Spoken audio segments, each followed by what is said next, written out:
Jemi rikthyer në emision, sonte kemi një mysafirë speciale ashtu siç e paralajmërova edhe më herët. Është speciale sepse vjen nga Shqipëria, është një vojë që është influencere, ka qenë pjesë e Top Channelit më herët, me profesion është psikologe. Vjen me neve sonte është Selma Jusufi, mirë presim me dorë të vitet më. Më shumë. Faleminderit shumë që jeni. Përshëndetje. Dorë të vitet edhe pak se Selma, faleminderit shumë që erdhe. Faleminderit për ftesën. Prej Shqipërisë. Po, prej Shqipëria, nga Tirana. Pse më thua po na iftora, po agjerona? Po, agjeroj. A është e vërtet? Po, është e vërtet. Po. Kështu të më thonë, e praktikuese e fesë islame, a fal namaz? Jam besimtare, edhe qëndroj në ato gjëra që përputhen me besimet dhe me normat e mia. Do të thonë praktikuese i bjen? Po, praktikuese i bjen. Faleminderit shumë që erdhe, do të vitë më Tash me profesion një, do të thonë psikologe për ke punuar në Top Channel, si më shumë ke qenë influencere në atë sa ke punuar në Top Channel. Në fakt un kam nisur me botën e televizionit që në moshë herët, kam qenë pjesë e RTS-s. Tek një program që merret me probleme sociale dhe me probleme psikologjike. Më pas mu dha mundësia që të jem pjesë e Top Channelit, edhe normalisht nuk do e refuzoja, dhe u bëra pjesë e tij. E nisa me një konkurs, më vonë zura vend atje. Dhe më pas vendosa që do ndjek rrugën e psikologjisë. Po, do të thonë kështu i edhe artiste me profesion? Ki diçka për jo, pjesa e artistes është më shumë si pasion. Ashtu si dhe psikologjia nisi si pasion, por besoj që dhe gjenetika dominon. Unë në fakt edhe në gjenetikë kam psikologjinë, sepse gjyshi im është i njohur këtu në Kosovë. Është doktor, profesor Jashar Demiri, nëse e njihni. Aty me Isajnë Jasharit ja? Po, unë jam Besta Jasharit. Ashtu si... E diren e paske... Se kam Nusën e Dajës. Nusën e Dajës? Po, ashtu edhe mamin e kam psikologe, me shumë emër në Shqipëri, Entela Jusufi. S'po gëzesh me i fillet na, me po pyetje për modelizëm, na po do kam e bojës për psikologi, se Jashar Demiri është një nga profesorët ma të respektuar dhe ma të nderuar në Kosovë dhe Shqipëri. Po, absolutisht. Që përshëndesme nga kjo studio dhe kisha po unë kam thënë, ai është Freudi shqiptar. Shumë. Po është deriu që ja çmonton edhe se hirët bërdushit, ka pas folën në emision tonë. Po, e di. A e ke po emisionin besoj po? Më ka thënë që të vi këtu se është mirë. Po, edhe i bestova. Okej, super. Po. Çka ke mësuar prej profesorit Jasharit? Gjithatë që duhet për psikologji. Për shembull, diçka që të ka mbet në krye. Po, psikologjia është shumë e madhe edhe ka shumë cepe. Normalisht unë me atë kam bërë praktikën, kam punuar shumë me të, kam pas shumë raste edhe nga Kosova. Dhe se cili për atyre ka një vend special në zemrën time. A ke mësuar për shembull rrethi virtuoz, ç'ish është ajo? Rrethi virtuoz? Po rrethi psikologjisë. I ankthit, po. Te ankthit, po, është vërtet. Po, tek ankthit, po, se si një person mund ngelet brenda mendimeve të tyre në një rreth vicioz, po. A çka po mendon për shembull me që i rreti, domethënë edhe ke qenë pjesë edhe Top Channelit, ai mungon në shtëpisë së Big Brotherit një psikologe? Në fakt unë kam marrë një ftesë nga Big Brotheri, por normalisht kur ti je psikologe nuk është prioritet vetëm vetja jote, janë dhe pacientët e tu, janë dhe njerëzit që ti punon. Unë punoj edhe me fëmijët, unë punoj edhe me triturit, dhe normalisht nuk mund ta leja terapinë në gjys për të prioritizuar dëshirat apo një karrierë tjetër paralele, kur gja e kam njërën që po funksionon mirë. Ke marrë ftesë edhe nuk e ke pranuar? Po, kam marrë ftesë pikërisht nga Big Brother i Kosovës, madje, dhe nuk e kam pranuar, po. E çka po mendoni për sjelljen, domethënë, unë me qëllim po të pyes se ai mungon një psikologe shtëpisë së Big Brotherit në Shqipëri të marrë parasysh sjelljet edhe ato që i ka thonë edhe ka potencuar vetë Egli. Apo mendon që ish dashur me qenë një psikolog aty?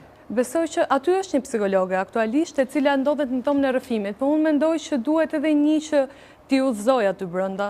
Ne e dim, ne që kemi punuar në televizion e dim që televizioni ka një etikë të caktuar, edhe sidomos psikologjia është shumë e ndërthurur se ti duhet t'japësh atë që njerëzit duan të shohin, po prapë ti duhet t'japësh atë që duhet t'tregosh, pra etikën televizive. Mendoj që secili prej atyre është ndashur që të ndiqet me një psikolog, si gjatë kohës që kanë qenë aty, edhe para, po edhe pas, sepse ne kemi parë dhe komente që janë drejtuar tek persona që kanë qenë pjesë e televizionit, si Big Brother, si në emisionet tjera, dhe e kuptoj që trysnia kundrejt tyre do jetë e madhe. Po çka mendoni për sjelljet ju si psikologe, domethënë për atë sjellje të Egli që i ka pas, domethënë për atë depresionin? Çka i kishe sugjeruar ti një femrës nëse kishte në atë pozitë? unë nuk jam vendin për të gjykuar Eglin, sepse momentin Jo Eglin, një femër si që ti e është gjykon, duhet t'jesh shumë pranë saj, pra duhet ta njohësh me detaje. Por mendoj që Egli mori një vendim shumë të mirë që u largua aty kur e pa veten e vet në shumë trysni. Gjithsesi, besoj që momentin që një njeri është aq i stresuar, e ka aq të vështirë që të funksionojë tamam, sepse ne kemi parë Eglin fillim. Ajo hyri shumë e saktë, nëse mund të themi, hyri shumë etike, ishte gjatë gjithë kohës e fokusuar si do të dukem jashtë, si po ngjaj veprimet me Xumin, veprimet me të tjerët, dhe më pas e humbi rrugës. Mendoj që në momentin që ajo e pa që ishte në shumë trysni, duke qenë se ajo ka marrë dhe terapi dhe ka mjaftueshëm aftësi për të rregulluar emocionet e saj, mendoj që momentin që e dalloj që si thua po dilte jashtë kontrollit, ishte momenti i dur për dal, jo në këtë moment që ajo e la. Domethënë nuk ishte nevoja që të arrinte ajo pikë që ajo arriti, mund dilte që më herët. Po çka duhet bëj një vajzë apo një femër e re për mos me mri në atë stad? Atëherë nuk i vej dot faj Eglit, sepse Egli absolutisht ishte izoluar aty. Dhe neve në psikologji gjatë gjithë kohës i udhëzojmë njerëzit që mos izolohen, të flasin për ndjenjat e veta, të flasin me persona të tjerë, të këshillohen, të marrin ndihmën e nevojshme. Momentin që Egli ishte izoluar, ne nuk mund ta gjykojmë atë si të ishte dikush që ishte jashtë. Madje Egli e ka dhënë dhe me një deklaratë tjetër më Olsin se sa ka qenë gjatë gjithë kohës e rezervuar dhe i ka marrë gjërat pak më avash. Aty u shfaq një Egli totalisht tjetër. Mendoj që izolimi e bën të vetën dhe mendoj që është e rëndësishme që gjithë vajzat të flasin për emocionet e tyre dhe jo vetëm me një person specifik, por mund të pyesin dhe një shoqe, mund të pyesin dhe dikë që ka më shumë eksperjenca, dikë që është më profesional, dikë që realisht mund t'i ndihmojë. A ke pas rast, domethënë se ti po punoj si psikologe, ke pas rast me ndaj figurë publike me pos pacient apo ndaj? Po, e kam pas rast, kem figura publike. Por normalisht janë konfidencialitetit cilët unë nuk mund ta prek dhe absolutisht nuk mund t'i përmend. Ka qenë prej cilës fushë, këngëtar, politikan? Kanë qenë prej fushës të këngës edhe prej politikës, po. Edhe prej politikës? Edhe prej politikës. Politika po e po. Politika ka shumë trysni. Politika po e po? Po se politika ke supet e tua edhe njerëz tjerë. Jo, Edi Rama nuk e kam pasur. Çka e kishe këshillu Edi Ramën? Po dhe po ta kisha Edi Ramën nuk do e përmendja këtu sot. Çka e kishe këshillu Edi Ramën ti si psikologe? Edi Ramën si psikologe do e këshilloja që e para Edi Rama është një lider shumë i mirë. Edhe dukshëm ka atë që Jungu e quan si arkeotipin e liderit. Pra di që t'jetë lider, di që drejtoj njerëz, di që të thoj atë që njerëzit duan gjënë në mënyrën e tij. Por që mendoj që duhet fokusohet në çdo hallk të hierarkisë. Sepse në një shembull kështu shumë konkret, për shembull shtëpia, sado e bukur të jetë çatia, nëse i prishen themelet nuk ka vlerë. Ashtu edhe Edi Rama mund të ketë çatin shumë të mirë formuar dhe mund të jetë shumë i saktë vetë, ama duhet fokusohet edhe në pjesët e tjera të hierarkisë. Për shembull tek Eriuni, a? Erioni mund të jetë një për hierarkisë, hierarkia ka shumë. A ka nevojë për shembull Eria Velia tashmë që është në burg edhe ka marrë spoku, ka nevojë për një psikolog atë mbrana? Ka nevojë para se të ishte aty, ka nevojë tani që është aty edhe pasi dali prej aty. Çka kishe këshillu ti një politikan siç është Erion Velia për shembull? Tani në aspektin gjithmonë aspektin psikologjik e kam thënë. Po, psikologjia absolutisht është më individualiste. Pra, gjëja e parë që unë do i thoja çdo njeriu që vjen në zyrë, po edhe Erionit në të rast është që prioriteti i tij është vetja e tij. Pra, në fillim duhet qetësohet vetë, duhet marrë veten, pastaj mund të rregullojë të tjerët apo situata në cilat është. Po nuk e di a ke ndjek politikën në Kosovë, se përmendëm më herët bashkë me Fatme Shehudhin, kryeministin Kurti. A kishe këshilluar ato diçka si psikologe? Shumë pak, por gjithsesi thash, psikologja është individualiste dhe psikologja i udhëzon njerëzit që pa rregulluar veten e vet mos merren me të tjerët. Kështu që dhe atit njëjtën gjë do i thoja që më mor me veten më shumë. Shiko veten, prioritizo veten, pastaj me të tjerët. Bravo, do gjej. Selma, pse po ndohen çiftet, domethënë këtu në aspektin psikologjik, si e sheti, domethënë këtë aty që ka shumë ndarje çifte, nuk janë të lumtur të rinjt, njoftuar shpejt, ndohen shpejt. Një nga gjërat kryesore, cila ndikon tek çiftet është mungesa e komunikimit. Ose dhe nëse ka komunikim, komunikimi jo i duhur. Pra kemi konflikte që kanë ngelur nga pas, kemi probleme të cilat nuk zgjidhen, biseda të cilat vendosen që ta nashkalohen për shkak të sikletit, për shkak të ankthit që mund të sjellin. Kemi dhe çifte të cilat vetëm që mos lëkundin apo vetëm që mos dëmtojnë marrëdhëniet e tyre, vendosin që disa gjëra mos t'i komunikojnë fare. Edhe normalisht që me kalimin e kohës ato bëhen njëra mbi tjetrën edhe ndikojnë. Për shembull ne kemi çifte që i pyesim se pse po ndaheni dhe ato nuk kanë një arsye konkrete, sepse ato vetë nuk kanë arritur ta pranojnë atë që është. por që njeriu kur rritet krijon dhe një, që në anglisht ne i themi attachment style, dhe një stil në cilën ti drejtohesh një persone. Mund të jetë një stil anksios, mund të jetë një stil i sigurt, mund të jetë një stil i cili është shmangës, dhe kur përplasen dy stilet kundërta, pa folur me njëri tjetrin, krijojnë konflikte që më vonë nuk kuptohen se nga vinë. Ka njerëz që gjuhën e dashurisë e marrin me të folur, kanë nevojë gjatë gjithë kohës për fjalë. Ka njerëz që gjuhën e dashurisë e marrin vetëm me kontakt fizik, dhe këto dyja ndonjëherë nuk përputhen bashkë dhe njeriu ndihet i padashur nga partneri. Po kështu për shembull, nëse një çift me marr në shembull është i martuar dhe ka një fëmijë për shembull, edhe fëmia i tij apo i tyre nuk duan më bë kooperac apo nervoz me qenë. Si me usill me fëmijët? Tani nuk besoj që është mirë që t'i vejmë emra, kooperac, apo fëmijë keq, apo fëmijë mirë, sepse fëmia në funditës është fëmijë. Edhe fëmia nuk lind i ditur, fëmia mëson gjatë rrugës. Dhe një eksperiment i Albert Bandurës me lodrën Bobo ka provuar se si fëmijët kanë tendencën që thjesht të kopjojnë, të modelojnë dikë tjetër momentin që nuk dinë se si të reagojnë. Ishte eksperimenti dhe një nga ato lodrat Bobo që lëvizin, fëmijët cilët kanë parë dikë që i godiste lodrës, momentin që ngelën vetën me lodrën, i godisnin. Fëmijët që kanë parë dikë që e përqafonte lodrën, momentin që ngelin vetëm, shkonin dhe e përqafonin se nuk dinin se si luaj me atë. E njëjta gjë ndodh edhe në përditshmërinë, nëse ne duam që të modelojmë një sjellje të caktuar, ne duhet ta bëjmë vetë, pastaj t'i kërkojmë fëmijës që ta bëjë. Për shembull, ne si vend kemi këtë idenë që të bëjë fëmia mirë dhe nuk ka rëndësi se si e mësojmë. Pra mund t'i themi fëmijës që jepja lodrën fëmijës tjetër. Jepja këtë, jepja atë, ndërkohë që fëmia atë e quan si humbje. Sikur unë po ja dhash atij, unë nuk e kam më vetë. Sa aq është mendimi i një fëmie. Ndërkohë që në fakt ti mund të mësosh fëmijës që të fitojë një eksperiencë tre, duke i thënë që hajde lozni bashk. Pra që ai të mendojë që po fiton një eksperiencë, ose po humbet një lodër.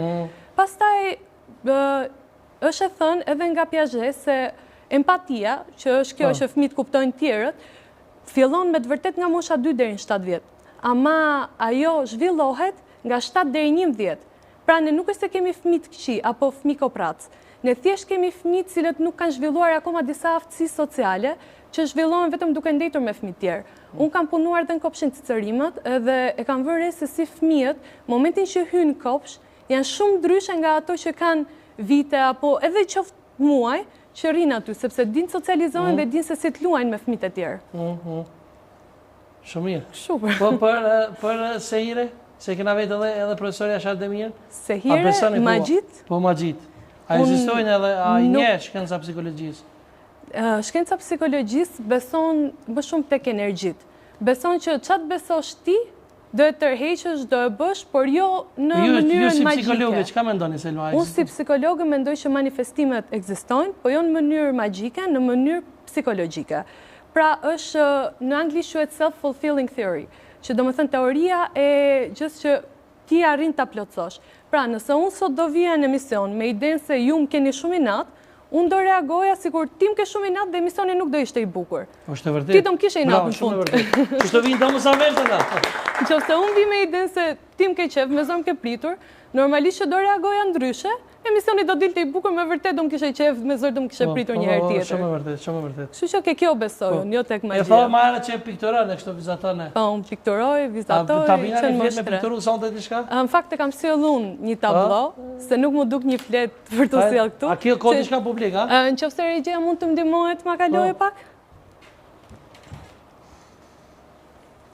Është një portret i yti, bashkë me emrin e emisionit. Bravo, ja, dhe emri në fund. Ti ke pikturuar? Po, unë e kam pikturuar. Me çka, me laps? Me laps, po, vetëm me laps. Karikaturë ku ka? Jo, karikatura është më shumë bullizuese fyese, kjo është një portret. Po më mirë se pas ke qitë knezaj, ftyrën më pas ke po pa. Emisioni, televizioni, vetëm ftyrën nxjerr. Po, një dhe tillë më pas ke, faleminderit shumë. Faleminderit. Do të kite për Selma, faleminderit shumë. Hey, krejt fund Selma të ishta më të vetë edhe për jetën private, domethënë, a je lidhje, martune, po nashta dhe një ere?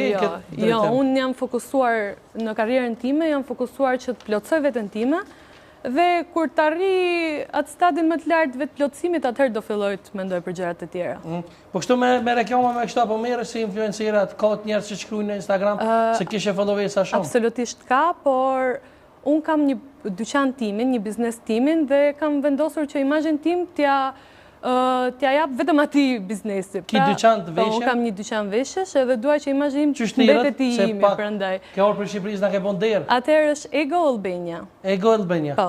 Me çka ka veshje për Po, femra? ka veshje për femra, ka veshje për meshkuj, Qysh me lyp në Instagram Ego? Ego Albania. Ego Albania. Po.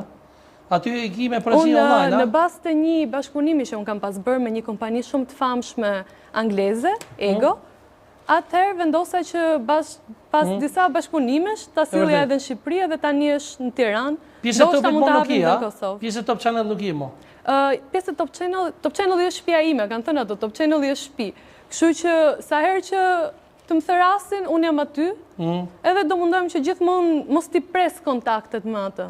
E dua shumë si emision se aty jam rritur televizisht. Unë falenderoj shumë që gjete kurën edhe mundësinë edhe erdhe nga Shqipëria, të fola i ban shumë profesor Jashar Demirit, edhe Lirën e kam shumë shuqe.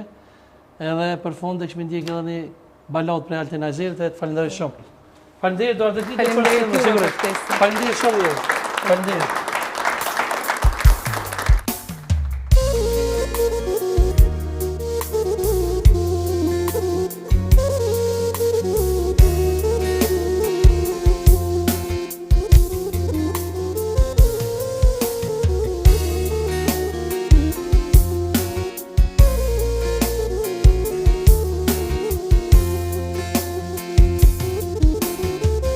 E vin vapor ato i nane bregut deti.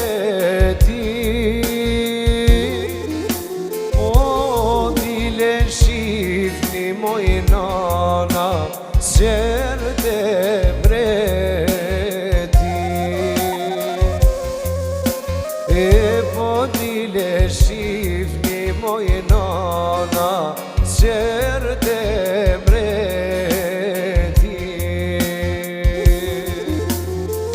e gjysma knojshin moj nane, gjysma qajshin.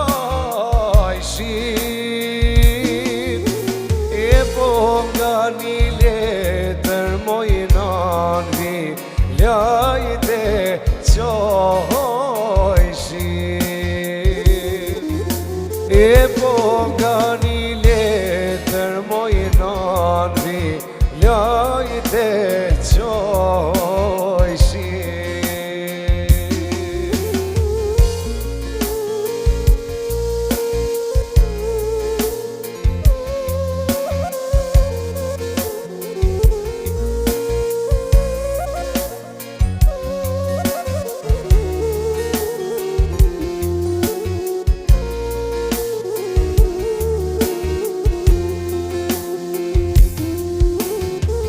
e ka një letër moj nane, qojnë vilajte.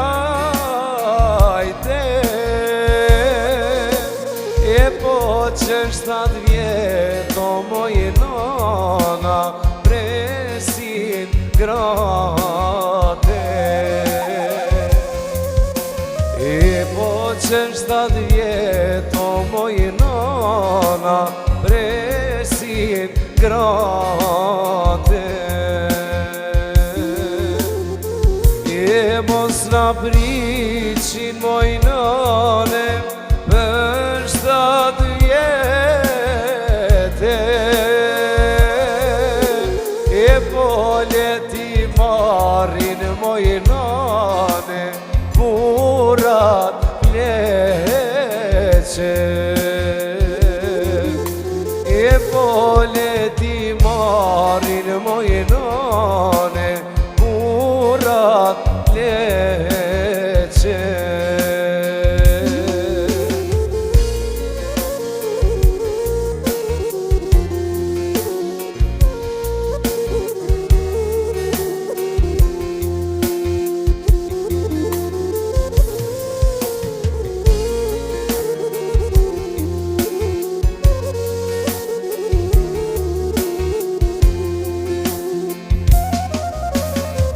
E burat pleqo moj nane, pleq me mjekën. E po i shana bjen, o more shok naj dhe vërtjetër E po i shala mjeno moj nanaj dhe vërtjetër